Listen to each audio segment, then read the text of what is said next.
Has someone ever hurt your feelings? Maybe someone made you mad or they let you down. Today's word is forgiveness. And what it means is to let go of anger or hurt. I don't know about you, but for those people who have hurt me in my life, when I think of them sometimes, I don't think of them with very good thoughts. And what would it be like to forgive them and to let go of that? Here to tell us more and to talk us through how is Pat Smith. When I think of forgiveness, I think that it's one of the hardest things to do. Hi, I'm Pat Smith, and I am a proud wife and mother, and also the founder of a ministry called Treasure You. I think about letting go of a lot of hurt, a lot of pain, frustration, and it can be hard. It can be very challenging. People think, okay, if I forgive this person, then I'm just going to totally forget everything that happened. No, you won't ever forget what happened. I've been in relationships with abuse. I'll never forget those moments, but they don't sting the way they used to. I just believe that God has a way of healing our hearts that allows whatever happened to us to help us to grow to something greater. I think we have to use that situation to fuel us to something better. And for me, it's been sharing. So for me, the healing is when I'm able to take whatever hurt I went through, share it with somebody else, and then help them to move forward. I think that's the power in it.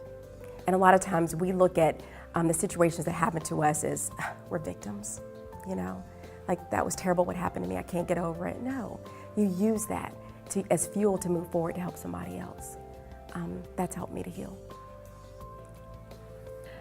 I struggled with, I guess, the pride of admitting I was wrong.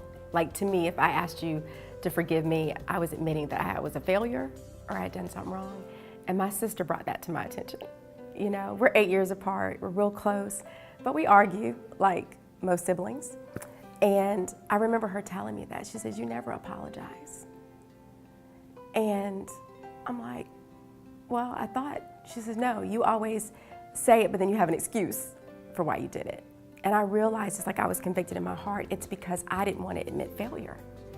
And so through that relationship, I've learned that just because I apologize doesn't mean that I'm a failure, doesn't mean I'm a bad person. It's just acknowledging, you know, that I could have done something different. And so I think a lot of people think that they're weak, that they're giving the power to the other person by admitting that they've made a mistake.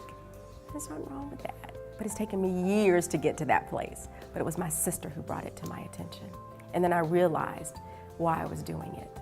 I didn't want to be wrong. Forgiveness. Who do you need to quit being angry with?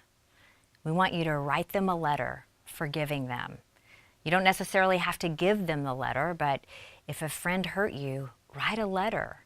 You know, "Dear friend, I forgive you for hurting my feelings." Or maybe that person that you need to forgive is yourself. You've made some mistakes in the past and you're holding anger against yourself. And write a letter to yourself. It's a tough challenge, but one that I promise will be rewarding after you do it.